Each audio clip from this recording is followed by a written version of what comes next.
Bonjour. Donc, moi, je vais vous parler un petit peu du futur. Alors, on a entendu aujourd'hui que Solcip était fini, mais pas tout à fait.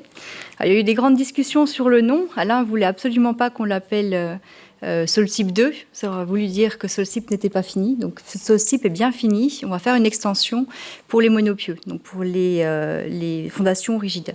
Donc, c'est un projet ANR que l'on a souhaité faire passer par France Énergie Marine.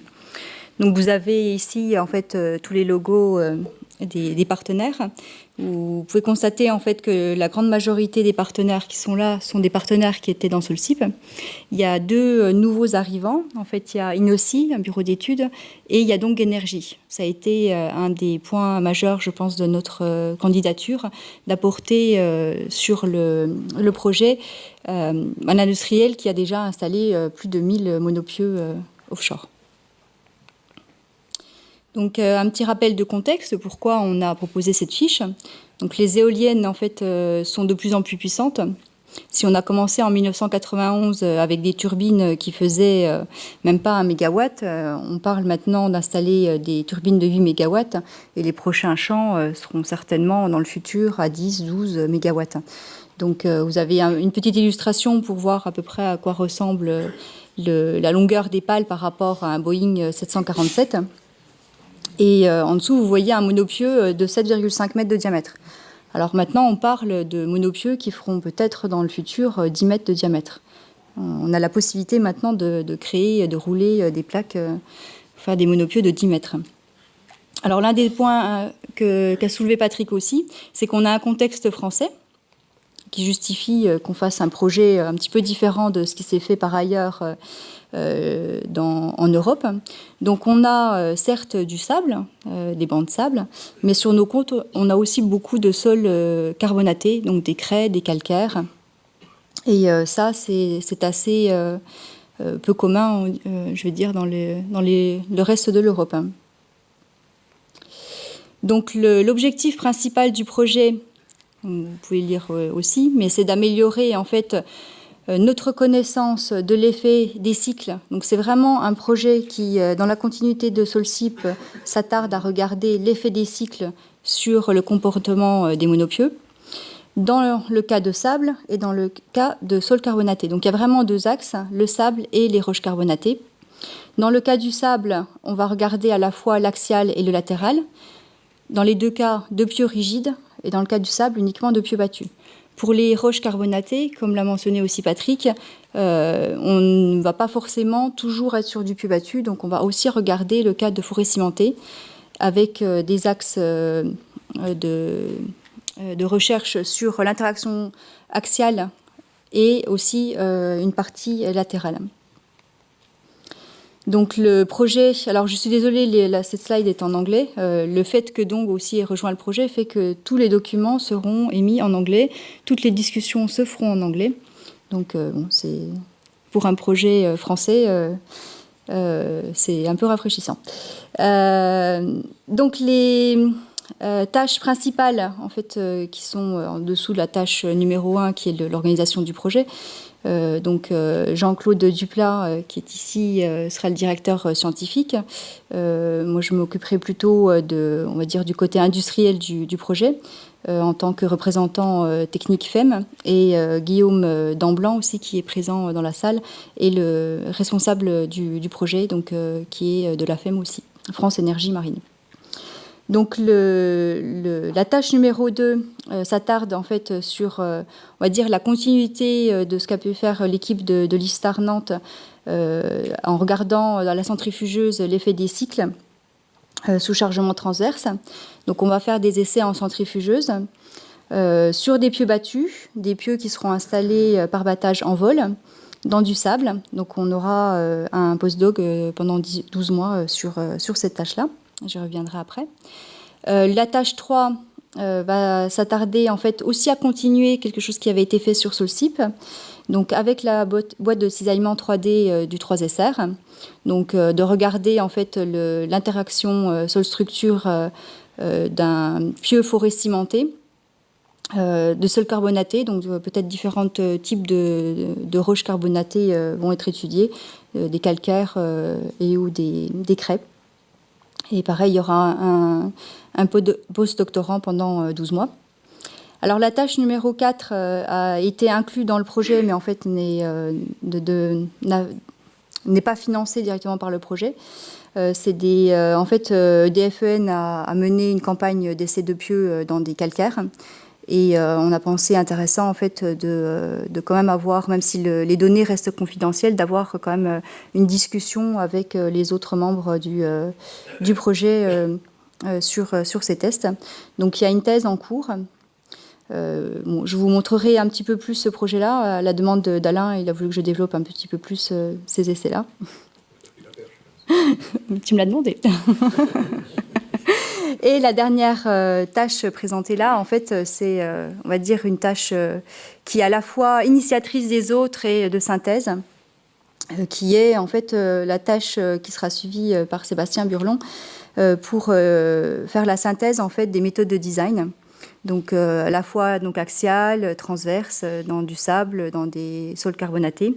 Et on a la chance d'avoir Zineb qui va continuer à travailler, enfin qui a déjà commencé, mais qui continue un postdoc de 18 mois en fait sur Solcyp+. Donc développons un peu des tâches. La tâche des chargements cycliques transversaux dans du sable. Donc on aura 6 containers et 6 pieux par container. La particularité par rapport à Solcyp, c'est qu'on va regarder des pieux qui sont rigides. On va aussi appliquer en fait la charge au-dessus du niveau du sable, donc avec un moment. Donc on aura la possibilité de vérifier si le coefficient CR développé par Jacques est bien applicable à des pieux rigides.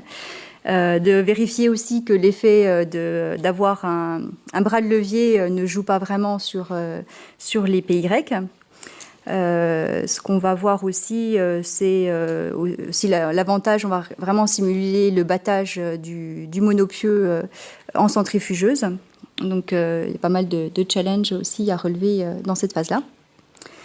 Pour la phase numéro 3, donc les essais faits à Grenoble, l'objectif est vraiment de développer une base de données.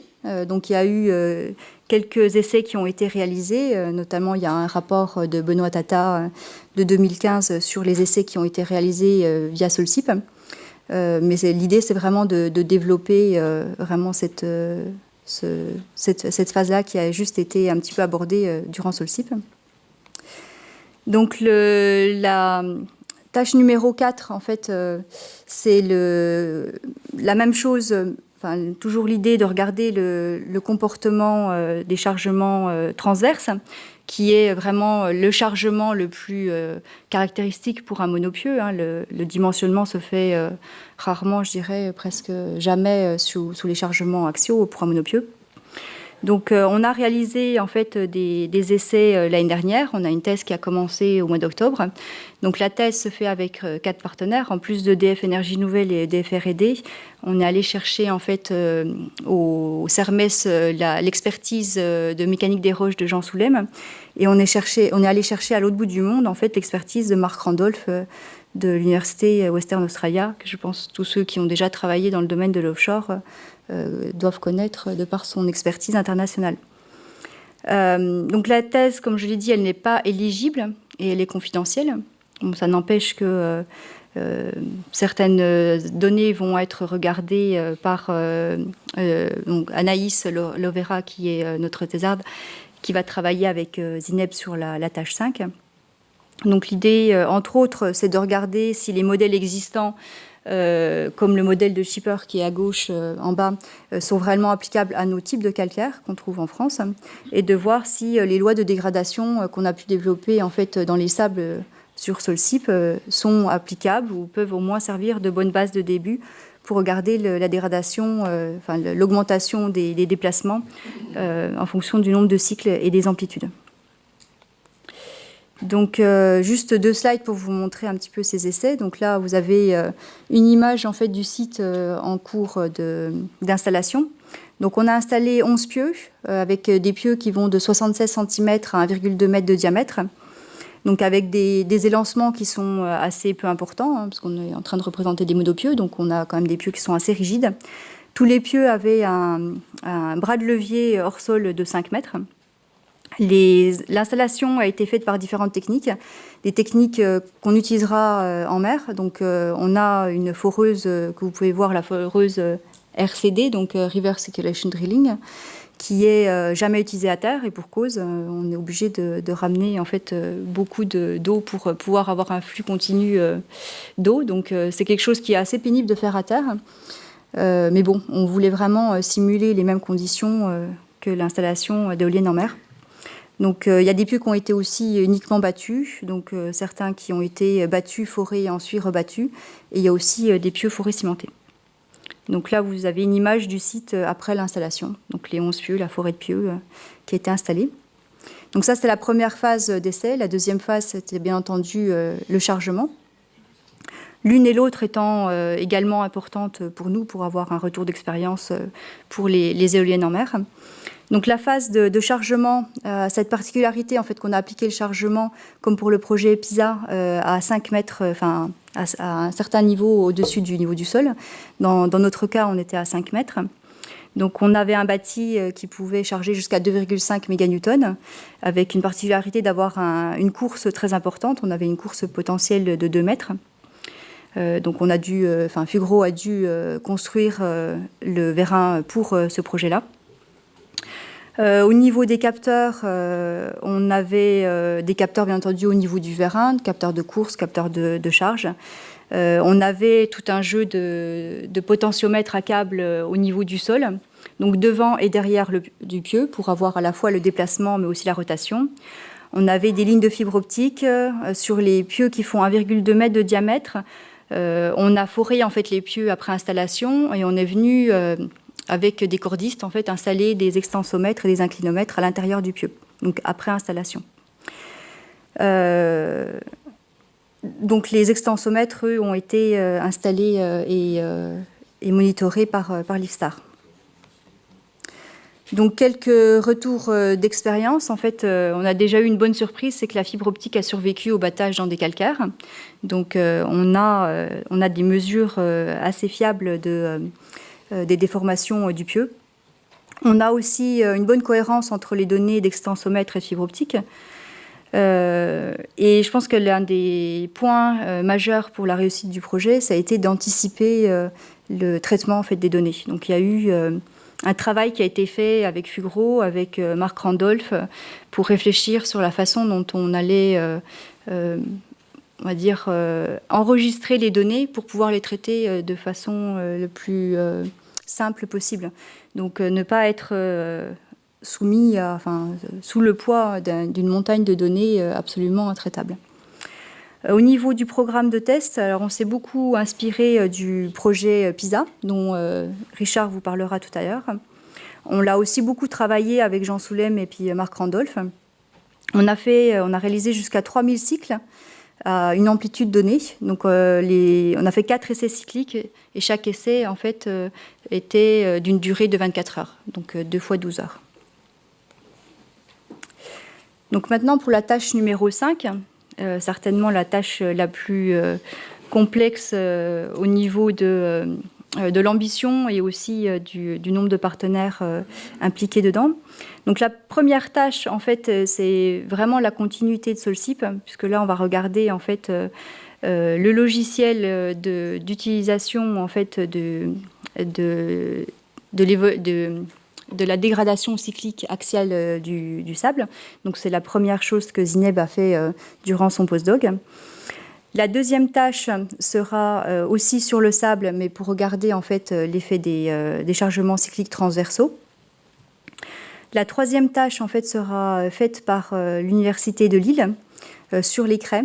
En fait, il y aura une thèse, donc il y aura 2 thèses en tout dans le projet, et la deuxième thèse sera sur les craies. L'idée est avant tout en fait de faire une synthèse de tous les essais de pieux qui ont été réalisés en France dans les craies. Ce travail de synthèse a été réalisé en Angleterre, et pour ceux qui le connaissent, en fait, il y a eu le code Syria qui a été émis et qui est très grandement utilisé par l'industrie. Mais un travail similaire n'a pas été réalisé en France, donc l'ambition c'est d'essayer de synthétiser en fait ce qui a déjà été fait et d'aller un petit peu plus loin à travers la thèse. Et la tâche numéro 4, en fait, c'est de faire un petit peu ce que Jacques a fait à la fin de sa présentation, c'est de faire des cas applicatifs et de regarder, en fait, sur des cas notamment de 8 ou plus mégawatts pour une turbine de 8 ou plus de mégawatts, de regarder, en fait, comment ces dégradations cycliques peuvent influencer, en fait, le design du monopieux. Donc, comme je l'ai dit précédemment, en fait, il y a beaucoup d'interactions entre les tâches, et notamment, en fait, l'un des premiers enjeux, en fait, de la tâche numéro 5, c'est de donner les bonnes données d'entrée à la tâche numéro 2 et 3, qui sont expérimentales. Donc, c'est de savoir exactement quelles sont les attentes vis-à-vis de ces deux tâches expérimentales. Et bien entendu, ces tâches expérimentales vont être directement injectées dans la tâche numéro 5 afin de donner des recommandations pour le dimensionnement. Il y aura aussi, comme je l'ai dit avant, une interaction entre la tâche numéro 4 et la tâche numéro 5, notamment par un travail conjoint entre Zineb et Anaïs qui travaillent sur la tâche numéro 4. Donc en conclusion, le projet s'inscrit vraiment dans la continuité de Solcip, ne serait-ce parce que du fait, en fait, que les partenaires, alors ce ne sont pas tous les partenaires de Solcip, mais il y a quand même un grand nombre de partenaires universitaires, de bureaux d'études et d'industriels qui ont travaillé sur Solcip, qui ont une habitude de travail et qui continuent, en fait, sur une problématique bien spécifique qui est le dimensionnement des monopieux. Donc c'est un projet de 3 ans qui vient juste de commencer. On a eu notre réunion de démarrage en février. Alors c'est un projet ambitieux, mais cette fois avec des moyens beaucoup plus limités par rapport au projet Solcip. Une tâche dont je n'ai pas parlé précédemment, c'est la tâche numéro 6, qui est la dissémination. Donc il y aura bien entendu une plateforme Internet à travers France Énergie Marine, des publications, certainement des colloques organisés via le CFMS. Et l'un des points importants dont beaucoup de personnes ont parlé aujourd'hui, mais c'est pas un objectif en soi dans la fiche du projet, mais c'est quand même une bonne opportunité en fait de continuer à faire travailler les universitaires, les bureaux d'études et les industriels sur un projet de recherche, donc de consolider en fait nos habitudes de travail. Et voilà. Merci à tous.